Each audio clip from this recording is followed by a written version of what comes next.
Wow, we covered a lot of ground with those presentations, and I see that the Q&A is been quite busy. So without further ado, I'll turn things over to Laura McClure. Laura? Hey, y'all. Yeah, that was amazing. And there are, of course, a ton of questions. The first question that we're going to ask is to Emil and Sara. Can you please talk about the curatorial perspective and how you visualize your exhibits and the mannequins within? Do you see the poses as you choose the garments, or does that reveal itself later during the process of all the other things going on?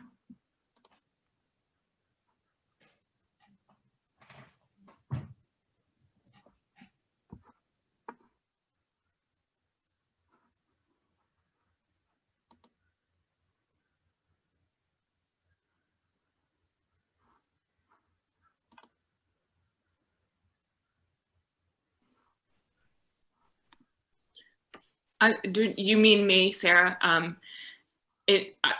sorry about the question. How do we make the curatorial decisions going along? Yeah, how do you, when you're planning an exhibit, do you see the poses as you're choosing those garments, or does that sort of reveal itself within the process? Yeah, I think it definitely reveals itself as part of the process. And I thought it was interesting to see people who had sort of designed their vision for the pose and then created the pose. And a lot of what we work with are we have pretty standard, we have the mannequins that have the pose that they come with. Since we're using, the pre-made mannequins rather than creating them. So I sort of have to work with what I have. And then the Lena Horne dress that had the really dramatic arms, that was really a function of the sleeves that needed to be shown off. And there's certain logistics that I was looking for, like the arms just needed to be raised in order to see them. And the pose just happened to be the pose that we had for the mannequin, and it worked really well. But we don't really, using the sort of the fleet of mannequins that we don't have as many options if we're going to go that route, since we tend not to make custom mannequins as much for shows. We do a lot of using the pre-designed mannequin. So I don't have as much of a vision going into it that's realized. It's more, a pragmatic decision. Right. And in other exhibitions, we do actually go the extra mile. So for example, we have Katharine Hepburn's collection of costumes in our collection, and we did an exhibition of her stuff. And she was known for wearing pants, which was not typical for women. So we developed articulated mannequins that I've presented at previous conferences, where we could pose the pants in various poses to match photographs and things like that. So it's a little bit of a mix of, what we do. But we're a really, really small staff, so it's pretty limited. Right. We have a question from Gwen Spicer. And she says, I'm pleased that you both mentioned body type. At the National Museum of African American History Culture, this was a real issue, and the Dorfman forms were selected and very much undersized and ill-fitted. How can we as a group get companies to assist us in these needs? Yeah, I wish we were a bigger market, because I think that's, part of the problem. It's such a niche, but it really is a problem. And the mannequins, the thing is that, we pad out the mannequins to make them fit the size, but you're limited with what you can do in terms of arms and shoulders, and it needs to fit a bigger shape, or a different shape, not a 6 foot tall shape. That's one of the weird things about it, is that they're like too tall, and there's just not so much you can do about that. So yeah, that is a real concern. And we are trying to source some things out that way. Sara and our director, Sara, have located a company that is doing specifically Black mannequins. So different body types, different shapes. And was it Poochie, Sarah, that was doing the gender neutral, gender fluid? Mannequins, yeah. So we are trying to find them, but like Sarah said, we're a pretty small market compared to retail. And you would hope that retail, though, would be starting to respond to the cultural shifts too, which might make it a little bit easier. Well, fingers crossed. Yeah. Yeah, and Poochie does have sizes, mannequins that come in different sizes, and those go like 2, 4, 8, 12, maybe 16, I think. So that is a promising direction too. And yeah, I would certainly think that store mannequins would head that direction, but slow.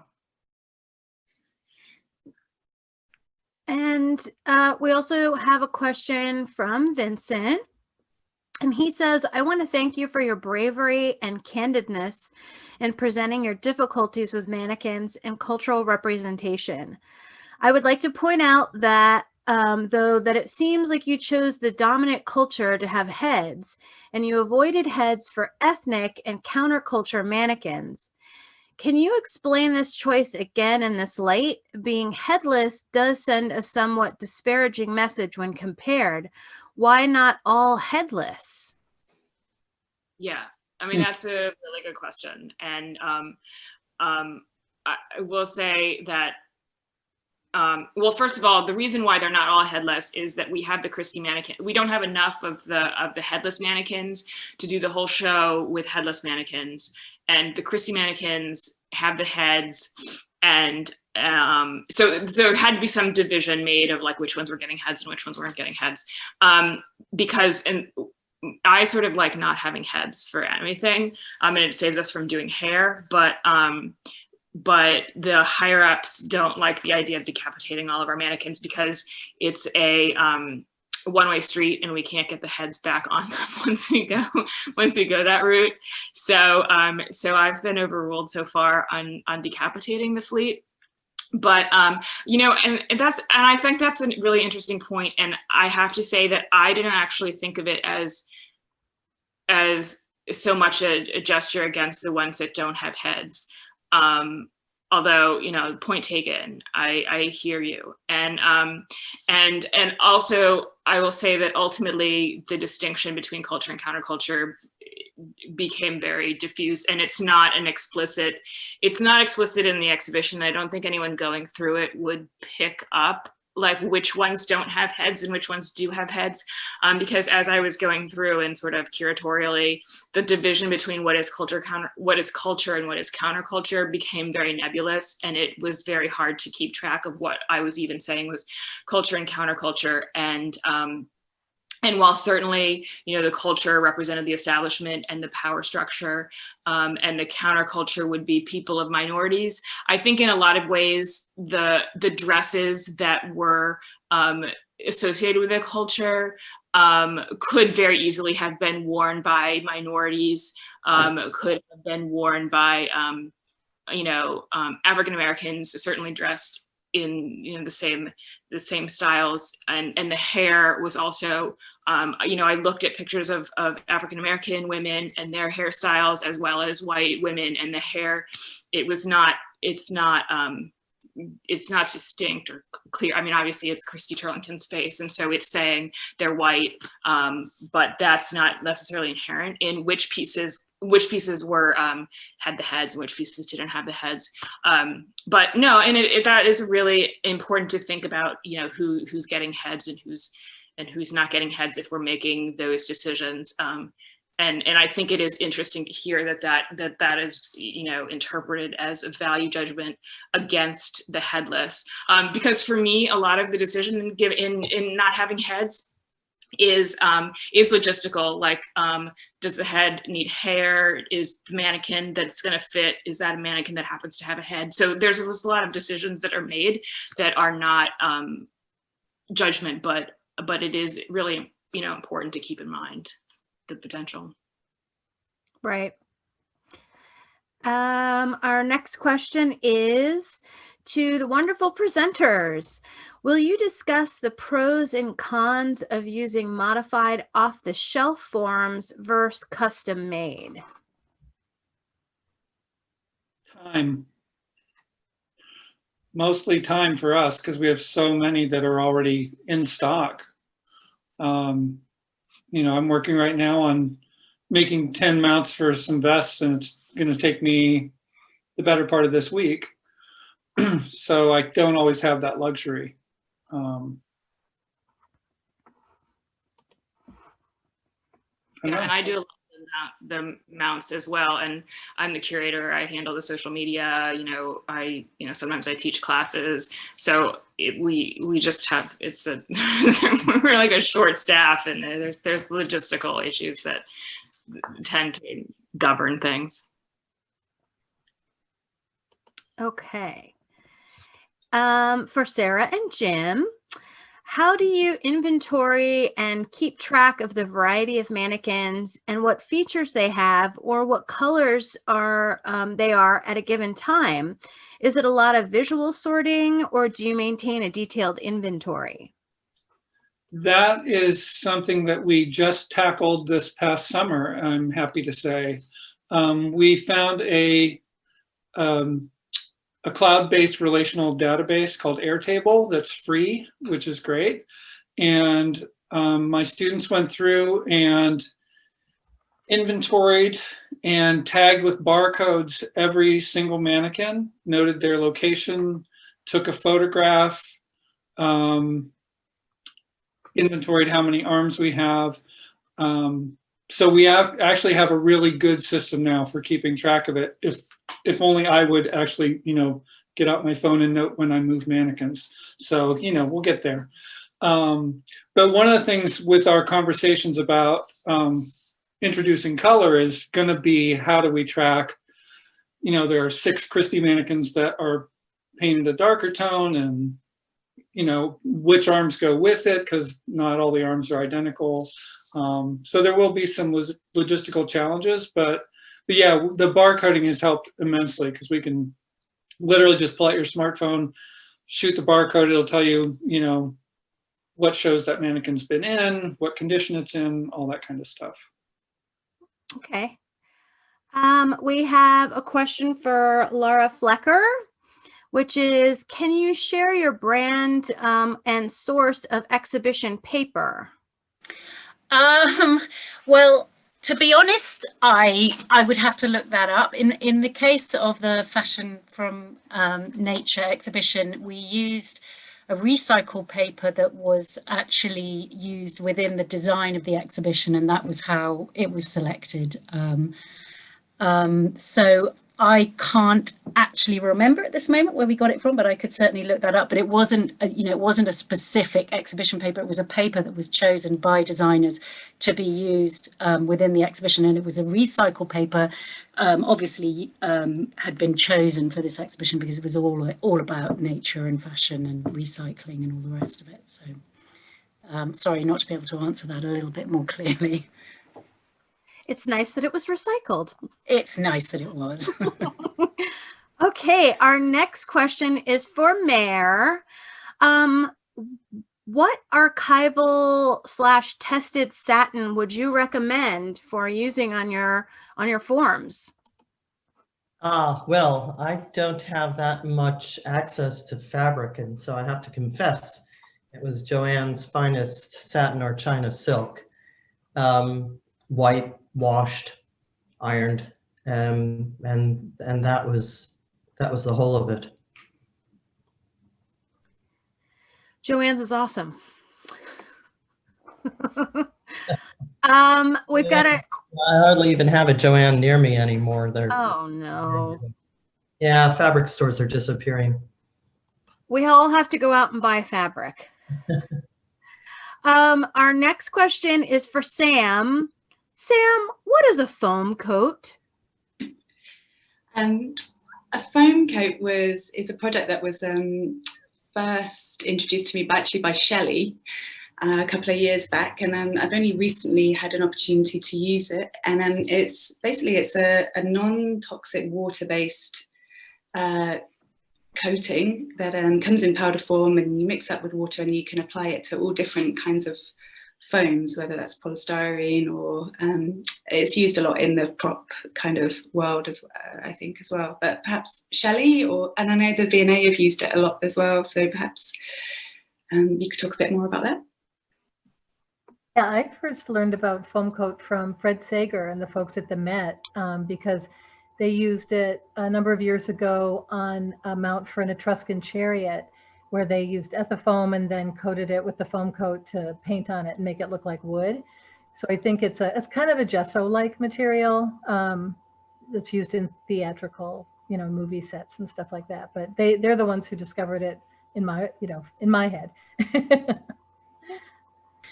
And actually, can I just say something? The joy of it is that you can sand it and make it look like fiberglass, and so certainly at the V&A we've used it to kind of, where we've had to cut off the back of a heel in order to get a pair of trousers on, and then you can kind of build a smaller heel and sand it back and paint it and make it look like the mannequin. So it's really versatile. It's great stuff. Yeah, we've used it for that kind of thing too. Not necessarily. There was an exhibit actually that I worked on with Emil also, that we had a fiberglass horse in the exhibit that was pulling a travois, and then it would also have a dog pulling a smaller travois.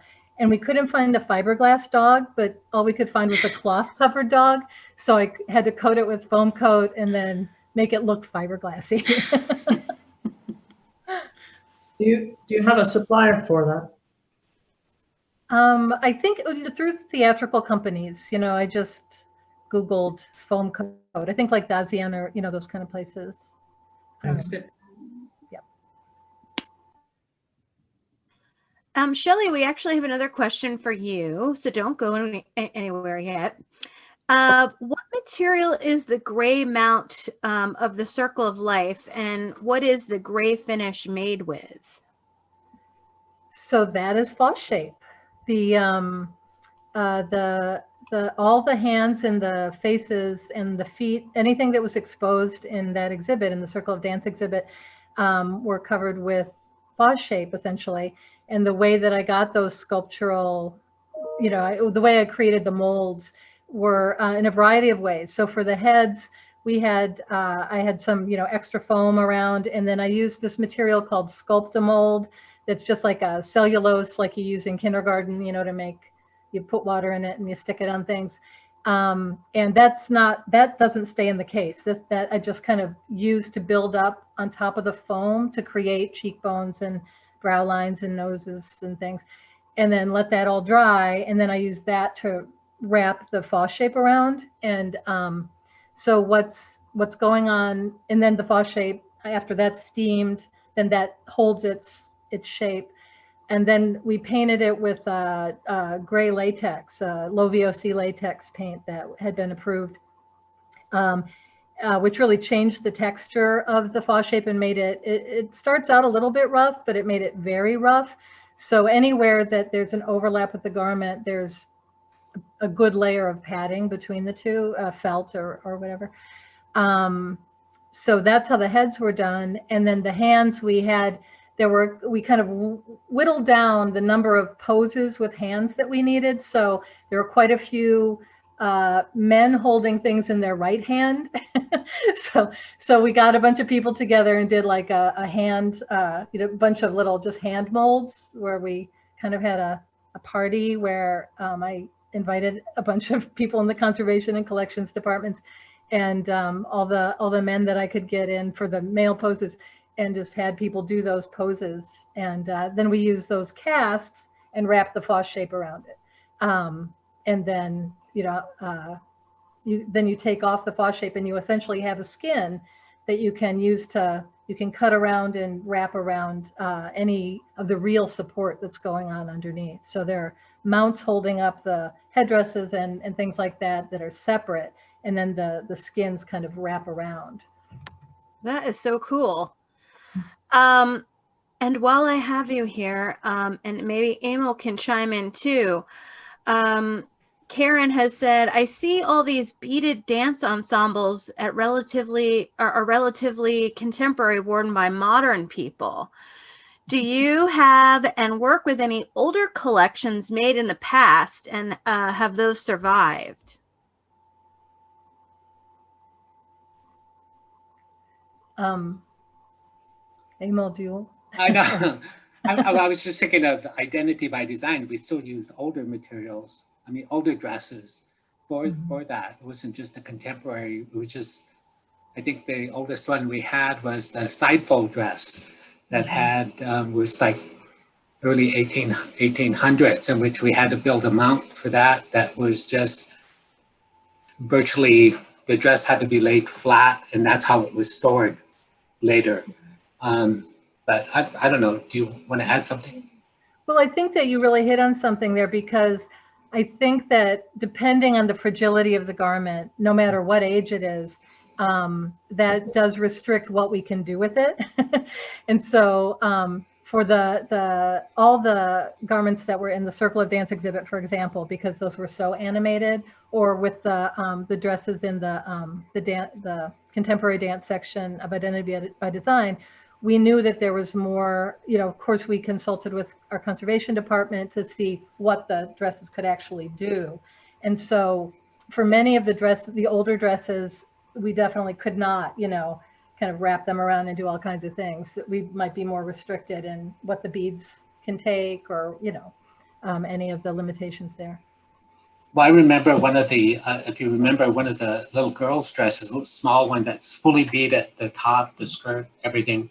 And that one, we used it in this exhibition, and I think it was selected for, we thought about sending it for another exhibition, but we found after it was in storage that a lot of the beads were falling off it. So we restricted the traveling of that dress because it's so fragile and the beads were falling off, but it's a beautiful dress. Mm-hmm. Yeah. So we definitely mount older garments, but just maybe not in the exact same way.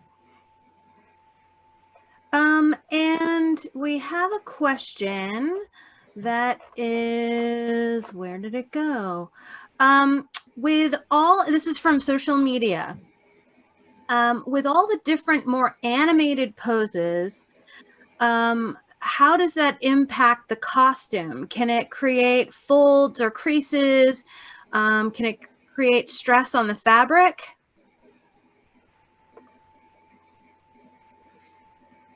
Is this still Shelly and I, or? I think this is open to anyone. Oh, okay. All right.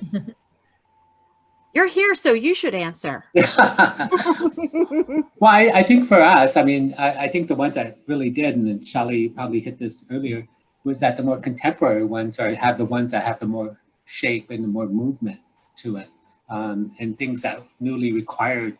I think the historic ones, we really were careful about those and how they were displayed and mounted. Mm-hmm. Yeah, and I'm sure that's something that everybody who makes mannequins has to think about. It is, well, for light reasons, and for obviously creasing the fabric and that kind of stuff. Yeah, it's definitely something that you think about, for sure, and that you consult with your conservators and figure out what can be done, what should be done. Right. For Laura, can you please go through the way the head was blended to the paper mache torso? What materials did you use? How long did it take to dry? And how long did it take you to adapt one mannequin? Oh, so the blending was interesting. So what you have to remember is that we bought papier-mâché torsos already and a head, which were covered in this exhibition paper. So we had the head and we had the torso. The padding was then sort of all over the body. And what the task we had to do was, because we covered the padding in fabric, it was blending the neck in over the top of the fabric so that you couldn't see any join.